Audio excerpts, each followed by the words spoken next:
नमस्कार, मैं doctor Narendra Kumar, drawing and painting sir. हमारी चर्चा चल रही थी हमारी BA आर्ट फर्स्ट के चित्रकला विषय के ऊपर कि चित्रण के विभिन्न माध्यम और पद्धतियाँ। तो जिसमें अभी जब हम चर्चा कर रहे थे, इससे पहले भी मैंने बताया आपको कि वाश टेक्निक के बारे में। परंपरागत जो तकनीक थी स्टार्टिंग में किया जाता है इसका बंगाल स्कूल में, तो वाश तकनीक। तो इसके अंदर किस तरह से कागज़ को जैसे चिपका कर उस पर कार्य किया जाता था सीट के ऊपर, उसके बाद गीले पे उसको ट्रांसपेरेंसी कलर्स उसमें लगाए जाते थे, फिर उसको टेक्निक को धो के कलर्स को धो देते थे, फिर दोबारा उस पर कलर लगाते थे। तो वो तो रही थी वास्ट टेक्निक। वर्तमान समय में जो चित्रकला के जो कार्य करते हैं चित्रकला में, वाटर कलर टेक्निक के बारे में मैं आज जैसे मैं आपको बताऊंगा, चर्चा करेंगे उस पर कि किस प्रकार से जल रंग माध्यम में तुली इन जो वाटर कलर के बारे में बताएंगे। वो जल उसमें है कि जल रंग जो माध्यम है, यानी जो वाटर कलर जो टेक्निक है, उसमें तुली का यानी कि जो ब्रशों का पर्याप्त महत्व होता है। और इस कार्य हेतु तुलिका सामान्यतः सेबल हेयर्स यानी गिलहरी के बालों से बनाई जाती थी, या बनाए, अब तो आजकल इस तरह बैंड लग गया, तो इस तरह से किया जाता था और उसी को श्रेष्ठ भी कहा गया है। इस तरह की तुलिका में जल रंगों के लिए उपयुक्त लचीलापन होता था और बाजार में गोल व चपटी दोनों आकारों में उपलब्ध रहती थी, और इन्हें आवश्यकता अनुसार बारीक व मोटा दोनों आकारों में खरीदा जा सकता। बारीक से बारीक काम करने वाला कलाकार इन्हीं ब्रशेस को खरीदते थे। जल रंगों का प्रयोग पारदर्शी और अपारदर्शी दोनों रूपों में किया जाता है, यानी कि ट्रांसपेरेंसी और अट्रांसपेरेंसी। तो जैसे अपारदर्शी यानी दोनों रूपों में किया जाता है, जहाँ वस्त्रों का झीनापन दिखाना होता है वहाँ पारदर्शी, और जहाँ अपारदर्शी रखना होता है वहाँ इसमें सफ़ेद रंग का मिश्रण करके प्रयोग किया जाता है। और गहरे जल रंग सीधे लगाकर भी अपारदर्शी प्रभाव उत्पन्न किया जा सकता है। मोटे तौर पर जैसे जो यह जल रंग है, जल रंग चित्रण के अंदर जैसे मान लो गीले पर गीली वेट ऑन वेट तकनीक एक बहुत ही सुंदर और प्रभावकारी तकनीक रही है, जिसके अंतर्गत कागज़ पर लगाए गए रंग के गीले रहते हुए ही ऊपर से रंग स्ट्रोक्स अथवा ड्रिप तकनीक के माध्यम से लगाए जाते हैं, और इस तकनीक से लगाए गए रंग सरलता से दूसरे रंगों के साथ घुल जाते हैं और उसकी किनारें बहुत ही मुलायम और सॉफ्ट होती है। और जहाँ तक जैसे जल है, बादल है, आकाश है आदि के चित्रण में इस तकनीक को अधिकांशतः काम में लाया जाता है, और इससे इनमें प्रकाश के परिवर्तित करने की क्षमता होती है। और इस तकनीक के लिए जैसे अधिक मोटे पेपर, हैवी ग्लेड पेपर की आवश्यकता होती है। यानी कि जो वर्तमान समय में जो जल रंग का जो कार्य करते हैं हमारे, तो उसमें जैसे एक तो स्ट्रोक और दूसरी है ड्रिप तकनीक। तो इसके अंदर जैसे जल रंग में गीले पर गीली वेट टू वेट यानी जो सीट है उसको भिगोकर, वही जैसे टेक्निक तो वही रहती है कि सीट को जैसे मान लो भिगोकर और जो भी बोर्ड है आधार है उस पर चिपका कर, टेप से चारों से बांध कर चिपका कर। तो अब इसके अंदर जैसे मान लो एक तो जैसे मान लो पेपर गीला है और थोड़ी सी उसमें नमी है, तो उसके ऊपर भी साथ ही साथ उसमें काम करते हैं, फिर उसको कार्य करते जाते हैं और उस तरह से कंप्लीट कर लिया जाता है। दूसरी टेक्निक है वेट ऑन वेट, यानी इस तकनीक का बहुत ही सुंदर प्रभावकारी तकनीक, जिसके अंतर्गत कागज़ पर जो लगाए गए गीले रंग के गीले रहते हुए ही ऊपर से रंग स्ट्रोक्स और ड्रिप तकनीक के माध्यम से कलर से लगाए जाते हैं। तो इस तकनीक के अंदर लगाए गए रंग सरलता से दूसरे जो रंग है उनके साथ में घुल जाते हैं, और उसकी जो किनारियाँ होती है वो बहुत ही सुंदर, बहुत ही मुलायम और सॉफ्ट होती है। और इस तरह की जो टेक्निक है उसके अंदर जैसे मान लो ज़्यादातर बादल है, जल है, पानी को दिखाना हो, बादल का प्रभाव दिखाना हो, तो आकाश दिखाना हो, तो इस आदि के अंदर चित्रण में इस तकनीक को अधिकांशतः काम में लाया जाता है, गीली से गीली पे जैसे बताया मैंने। और इसमें जैसे प्रकाश के परिवर्तन करने की क्षमता भी होती है, और इस तकनीक के लिए जैसे अधिक से जो बताया ना मोटा पेपर, हैंडमेड पेपर आता है इसके अंदर, जिसको बोलते हैं मोटा हैंडमेड पेपर, तो हैवी ग्रेड वाला पेपर को आवश्यकता इसमें होती है। और दूसरी जो टेक्निक गीले पर गीली तकनीक, गीले पर गीली तकनीक से काम करते समय इस तकनीक के अंदर जैसे चित्रकार को बहुत अधिक पक्के इरादों वाला यानी कॉन्फिडेंट, यानी कि जिस चित्रकार जो पारंगत जो चित्रकार है, कुशल चित्रकार है, एक जो जिसने अभ्यास पारंगतता कर ली है, वो इस टेक्निक में काम करते हैं, गीले पर गीली तकनीक। और ये जो था ये दूसरी गीले पर गीली, और जैसे तो इसके अंदर जैसे काम करते समय चित्रकार को बहुत अधिक पक्के इरादों वाला कॉन्फिडेंट बनना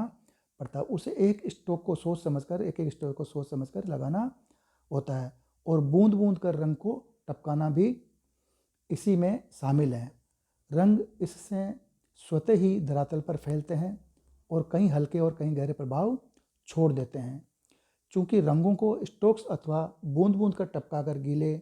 धरातल पर लगाना होता है और रंग को गाढ़ा रखना चाहिए और पानी कम से कम मिलाना चाहिए, क्योंकि रंगों में पानी की मात्रा अधिक होने से सूखने के पश्चात रंग फीके व बेजान हो जाते हैं, परंतु गाढ़े रंग सूखने पर भी अपनी चमक को नहीं खोते हैं, जबकि वे दिखने में बहुत ही मुलायम और प्रभाव छोड़ते हैं। इस बात का ध्यान रखना आवश्यक होता है कि जब रंग गीले होते हैं तो वे गहरे दिखाई देते हैं, परंतु सूखने पर वही रंग हल्के हो जाते हैं। तो ये जो टेक्निक है, इस टेक्निक के अंदर चित्रकार को, तो जैसे जो वाटर कलर की जो मैंने बताया टेक्निक, तो एक तो जैसे ट्रांसपेरेंसी के रूप में और एक ट्रांसपेरेंसी के रूप में भी कार्य करते हैं। और ये जो मैंने बताया है, एक तो जैसे गीले पर गीली, यानी कर गीले पर जो गीली जो तकनीक है, तो उसके अंदर जो चित्रकार को, जो भी आर्टिस्ट है, उनको बहुत पारंगत होना पड़ता है, बहुत एक्सपर्ट होना पड़ता है, तब जाके वो इसमें कार्य कर पाते हैं। अब इनके जो गीले पर गीली जो तकनीक है, इसके अंतर्गत जो चित्रकार हो, बहुत अधिक जो मैंने बताया था पारंगत होने की आवश्यकता होती है, उसको कॉन्फिडेंट होना आवश्यक है। और इसके लिए जो पहली चीज़ है, कागज़, हैंडमेड कागज़ होता है, मोटा कागज़ होता है। और जो कलर्स हैं, तो कलर्स के लिए जैसे मान लो बताया ना कि सीट है उसको गीली रख के, तो एक टेक्निक तो ये है कि उसको गीली रख रही है और सूखती जाती है, तो उसके हिसाब से कि जैसे एक कलर लगा दिया, फिर वो कलर सूख गया, उसके बाद फिर दूसरा कलर लगा दिया, फिर वो सूख गया, उसके बाद फिर तीसरा कलर लगा दिया, तो उसके अंदर लाइट टू डार्क हमें चलना होता है। तो किस तरह से पहले जो लाइट कलर लगा दिया, फिर उससे थोड़ा डार्क, फिर उससे थोड़ा डार्क, जो सूखते जाते हैं उसके बाद में, इस तरह से जो कलर सूख गया, तो उसके अंदर जैसे जहाँ पर वाइट जो जगह छोड़नी होती है, जो वाइट कलर से या लाइट कलर से जो होते हैं, वहाँ पे उस सीट को, स्पेस को ही उसमें छोड़ देते थे। अब जैसे मान लो गीली पर गीली तकनीक, तो इसके लिए एक आर्टिस्ट को बहुत पारंगत होना आवश्यक होता है। और इस तकनीक के अंदर काम करने के लिए, जैसे मान लो जो पहले बात बताया, जैसे जल है, पानी का दिखाना होता है, बादल दिखाना होता है, आकाश दिखाना होता है, तो इसके अंदर इस तकनीक को जो बताया, जो गीली के अंदर, उसके अंदर इस तरह से कार्य कर सकते हैं। अब उसके बाद में आर्टिस्ट कई एक्सपेरिमेंट भी करते रहते हैं। तो गीली पर गीली तकनीक से काम करते समय चित्रकार को बहुत अधिक जो बताया इरादों वाला कॉन्फिडेंस हो और एक एक स्ट्रोक को सोच समझकर उसको लगाना होता है, क्योंकि जैसे मान लो बूंद बूंद कर रंग को टपकाना भी इसी में शामिल है। जैसे मान लो कहीं पे जैसे सीट गीली है और कौन सा कलर हमने उस पर एक पानी बूंद ब्रश से उसमें टपका दिया, तो उस कलर वो जो होता है कलर गीले के अंदर, वो फैलता है सीट को, उसको चारों तरफ वो फैला देगी, तो उसका जो चारों तरफ जो फैलने का जो एक इफेक्ट आएगा, तो इसमें जो शामिल है, रंग स्वतः ही धरातल फैलते ही, तो कहीं पे जैसे हल्का हो जाएगा, कहीं पे गहरा प्रभाव छोड़ देते हैं। अब चूंकि इस टेक्निक के अंदर रंगों को, जैसे रंगों गाढ़े स्ट्रोक्स अथवा जो गाढ़ा है और उसके रूप में काम में लेना अधिक होता है। जो रंगों, जैसे मात्र रंग को गाढ़ा रखना चाहिए, जो गाढ़े रंग लेके और उस पर सीट पे, गीली सीट पे उसको डालना पड़ता है या टपकाना पड़ता है। और इसमें जैसे पानी कम यूज़ करना चाहिए, क्योंकि सीट गीली है और हम कलर डालेंगे तो वो सीट अपने आप उसके अंदर चारों तरफ वो फैला देगी, और जिस जगह गिरेगी उस पर से डार्क और धीरे धीरे आगे तरफ वो लाइट तरफ होती जाएगी। तो इस तरह से इसके अंदर गाढ़ा रंग रखना चाहिए और पानी कम मिलाते हुए काम करना है, क्योंकि सीट गीली है और रंगों में पानी की मात्रा अधिक होने से सूखने के पश्चात रंग फीके और बेजान हो जाते हैं। तो इसके अंदर ये जो मेन चीज़ है टेक्निक, वाटर कलर के अंदर टेक्निक का उसका विशेष ध्यान रखना होता है कि किस तरह से हमें कलर्स यूज करने हैं। एक टेक्निक तो जो मान लो जो सूखी के साथ हम कर रहे हैं कि एक कलर सूख गया, उसके बाद फिर दूसरा कलर, फिर तीसरा कलर यूज हम उसमें कर रहे हैं, और दूसरी टेक्निक गीले पर गीली सीट है और गीले पर ही हमें कार्य करना होता है। तो उसके लिए जो एक चित्रकार को विशेष पारंगत और एक्सपर्ट होना पड़ता है। तो उसके अंदर से मान लो धरातल पर लगाना हो कलर, तो उसको जैसे मान लो टपकाना होता है, एक तरह से ब्रश के अंदर कलर लिया हमने,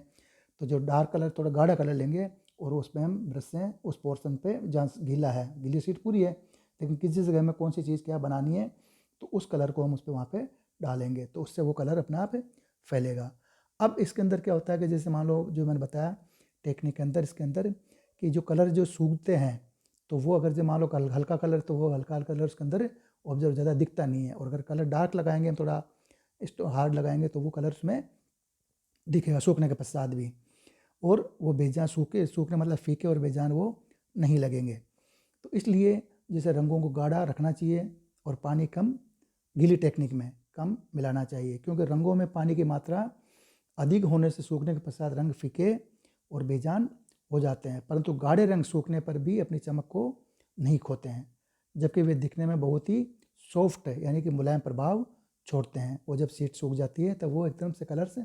अच्छा और सॉफ्टनेस और मुलायम उनका एहसास होता है। और इस बात का ध्यान रखना आवश्यक है कि जब रंग गीले होते हैं तो वे गहरे दिखाई देते हैं, परंतु सूखने पर वही रंग हल्के हो जाते हैं। तो इस प्रकार जो मैंने बताया अपना वाटर कलर की जो टेक्निक, तो पहले तो मैंने बताई परंपरागत तकनीक यानी वाश टेक्निक के बारे में चर्चा करी। फिर जो अभी चर्चा हमारे चल रहे हैं वाटर कलर टेक्निक जो आजकल हम यूज़ करते हैं, बाज़ार के अंदर जो कलर्स मिलते हैं, तो इसके अंदर जैसे मैंने बताया था पारदर्शी और अपारदर्शी दोनों रूप में इसका प्रयोग किया जाता है। और इसके जो कलर्स हैं वो जैसे मान लो आजकल चौकोर जो टिकिया के रूप में भी इसके कलर्स मिलते हैं, और उनको जैसे बाज़ार के अंदर तैयार मिलते हैं ये कलर्स, तो उनको जो चौकोर वाले टिकिया वाले कलर्स हैं, और आजकल तो ट्यूब के अंदर भी ये वाटर कलर्स आने लग गए हैं, तो उनको भी हमें वो प्रयोग आजकल आर्टिस्ट चित्रकार कर रहे हैं। इस तरह से कि जैसे जो कार्य करते हैं वो अलग अलग उसके अंदर मान लो एक्सपेरिमेंट भी कर रहे हैं, लेकिन इन सारी चीज़ों के लिए, इन सारी टेक्निकों के लिए एक कला के विद्यार्थी को इनकी प्रारंभ से जो अभ्यास धीरे धीरे अभ्यास करेगा उससे उनको अभ्यास होता है, पारंगतता होती है और एक कॉन्फिडेंस उनमें आता है। तो इस तरह से बाद में वो अपने अलग अलग प्रयोग के द्वारा भी अपने अलग अलग कार्य करते इसमें रहते हैं। धन्यवाद। अब आगे हम चर्चा करेंगे वाटर कलर के पास में टेम्परा चित्रण, टेम्परा तकनीक यानी टेम्परा चित्रण तकनीक या टेम्परा पेंटिंग, इसके बारे में हम आगे वाले में